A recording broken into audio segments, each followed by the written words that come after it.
orang yang percaya kepada Allah itu sangat mungkin belum bertauhid.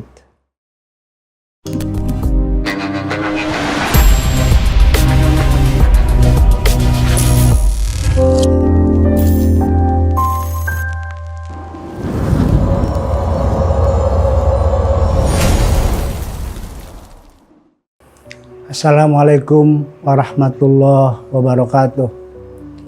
Alhamdulillah, wassalatu wassalam ala rasulillah wa ala alihi wa ashabihi wa mawala. Sahabat Zaiza Inteleksia, dalam kesempatan yang baik ini saya akan mengantarkan satu diskusi tentang tauhid akidah dan tauhid sosial. Menarik kita bicara tauhid karena orang yang percaya kepada Allah itu sangat mungkin belum bertauhid. Kenapa? Karena orang-orang jahiliyah dulu ketika Nabi Muhammad SAW pertama kali diberikan wahyu oleh Allah Subhanahu wa Ta'ala dan diperintahkan untuk melakukan syiar di kalangan kaum jahiliyah Makkah, mereka itu sudah percaya bahwa Allah itu adalah pencipta langit dan bumi. Karena itu ada satu ayat yang menarik turun kepada Nabi. Walain sa'altahum man khalaqas samawati wal ard layaqulunna Allah. Ya Muhammad, kalau kau tanya kepada mereka kaum jahiliyah itu, kata Allah, siapakah pencipta langit dan bumi? Maka mereka pasti menjawab Allah. Tetapi mereka belum disebut bertauhid, juga mereka belum disebut beriman. Kenapa? Karena berbarengan dengan adanya keyakinan bahwa Allah pencipta langit dan bumi, sekaligus mereka juga percaya kepada serikat-serikat Allah, percaya kepada berhala-berhala, percaya kepada hal-hal yang dianggap sakti dan memberikan guna atau manfaat buat mereka.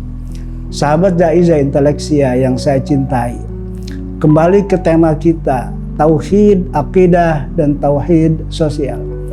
Kata tauhid secara literal dalam Al-Quran memang tidak ada, tetapi varian dari kata tauhid ada, yaitu ahad atau wahid. Tauhid adalah derivasi dari kata wahid. Wahada yuwahidu tauhidan, itu artinya mengesahkan. Maka ketika kita bicara soal tauhid, itu artinya kita mengesahkan Allah.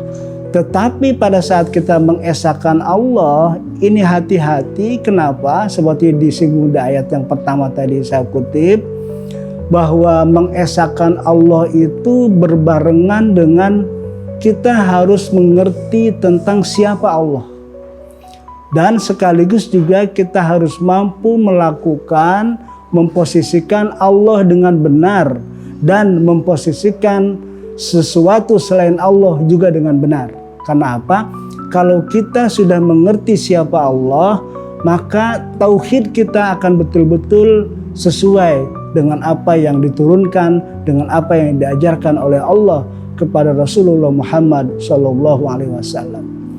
Tauhid yang benar, yang bermula dari pengertian siapa Allah yang benar itu adalah tersurat di dalam surat Al-Ikhlas. Qul, katakan ya Muhammad, huwallahu ahad. Dia yang kamu sebut Allah itu adalah ahad. Berarti Allah yang benar itu adalah ahad. Allahus samad. Allah tempat bergantung semua makhluk. Allah yang meliputi semua makhluk Allah, semua alam semesta ini. Lam yalid walam yulad. Allah tidak beranak, walam yulad, dan Allah tidak diperanakan. Walam yakun lahu kufuwan ahad. Dan tidak ada satupun yang menyerupai, baik dalam bentuk fisik, materi, maupun dalam bentuk pikiran tentang Allah. Karena itu Allah tidak bisa didefinisikan, Allah tidak bisa diserupakan dengan ciptaannya. Karena itu walam yakun lahu kufuwan ahad. Laisa kamislihi syai'un. kalau kita buka tafsir laisa kamislihi syai'un saja, laisa itu tidak ada, ka itu seperti, misli itu juga seperti. Itu artinya apa? Tidak ada yang seperti Allah saja, tidak ada. Jadi berlapis itu, tidak adanya itu. Sahabat Jaizah Inteleksia yang saya cintai, maka kalau kita kembali ke tauhid akidah, tauhid tadi sudah dijelaskan. Akidah itu dari kata aqada ya aqidu, itu artinya mengikatkan, artinya berkomitmen kepada apa? Berkomitmen kepada tauhid yang tadi dijelaskan. Jadi orang yang disebut akidahnya benar, akidahnya lurus, adalah berkomitmen kepada keesaan Allah Subhanahu wa Ta'ala. Nah, di dalam Al-Quran itu ada ayat menarik ketika Nabi diperintahkan oleh Allah untuk mengatakan kepada kaum musyrik yang ada di Mekah terutama, Qul innama ana basyarum mislukum yuha ilayya annama ilahukum ilahu wahid. Katakan ya Muhammad, aku ini manusia biasa seperti kalian. Karena waktu itu kaum musyrik Makkah menduduh Nabi Muhammad itu sebagai orang-orang aneh, sebagai pesihir, sebagai orang gila dan sebagainya. Maka Allah meminta kepada Nabi untuk mengatakan, katakan aku ini manusia biasa seperti kalian. Yuha ilayya, cuma aku diberi wahyu oleh Allah. Annama ilahukum ilahu wahid, yaitu wahyu yang diberikan kepada aku itu untuk menegaskan bahwa Allah itu satu, Allah itu esa. Faman kana yarju liqa'a rabbih falyamal amalan shalihan wala yusyrik bi ibadati rabbih ahada. Dan barang siapa yang ingin selamat, artinya ingin selamat itu yang meyakini bahwa Allah itu esa, Allah itu ahad, Allah itu tunggal, maka dia harus pertama melakukan amal soleh. Yang kedua, beribadah yang tidak menyekutukan dengan sesuatu apapun kepada Allah Subhanahu wa Ta'ala. Nah, fal ya'mal amalan sholiha itu bisa kita kategorikan sebagai tauhid sosial. Amal saleh dalam bahasa sehari-hari kita menyebutnya amal saleh. Nah, kenapa amal saleh ini bagian besar atau menjadi satu simbol dari tauhid sosial? Karena amal soleh itu dia dari bahasa Arab memang diterjemahkan ke dalam bahasa Indonesia juga menjadi susah. Makanya kita orang Indonesia menyebutnya amal saleh tetap kan.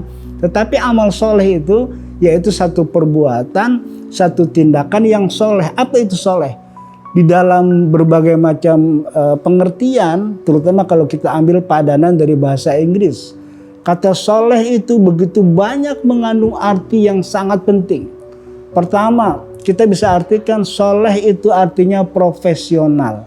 Artinya ketika ayat fal ya'mal amalan sholiha itu diartikan bekerjalah kalian dengan sungguh-sungguh dan profesional.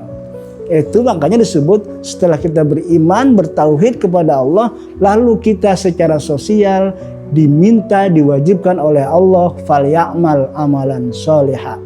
Beramal solehlah, bertindaklah secara profesional.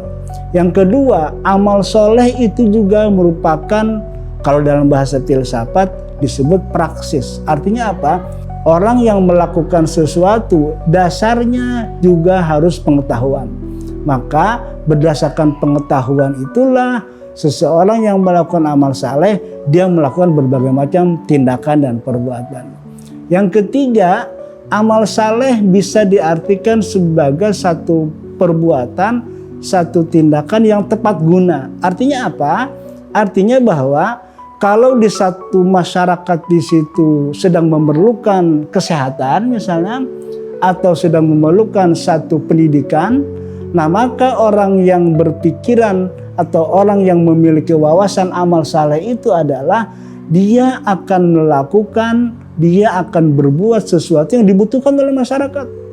Soal kesehatan misalnya, maka amal soleh di masyarakat yang membutuhkan kesehatan yang baik, maka wujudnya bisa berupa membangun rumah sakit. Amal saleh dalam masyarakat yang memerlukan soal pendidikan misalnya, maka orang yang melakukan amal saleh bisa membangun sebuah pondok pesantren, bisa membangun sebuah lembaga pendidikan yang baik. Jadi amal saleh di sini bisa diartikan sebagai pekerjaan, tindakan yang tepat guna sesuai dengan kebutuhan di masyarakat. Maka setelah tauhidnya benar, diwujudkan dalam bentuk sosial, yaitu berupa amal saleh yang tadi dijelaskan. Yang kedua, tauhid akidah. Akidah tadi di awal sudah disinggung sedikit dari kata aqoda, artinya mengikatkan, artinya berkomitmen. Karena itu dalam ayat di surat Al-Kahfi yang tadi kami kutip, "Falyamal amalan sholiha wala yusrik bi ibadati rabbih ahada." Kata wala yusrik itu termasuk dalam kategori tauhid akidah. Artinya apa?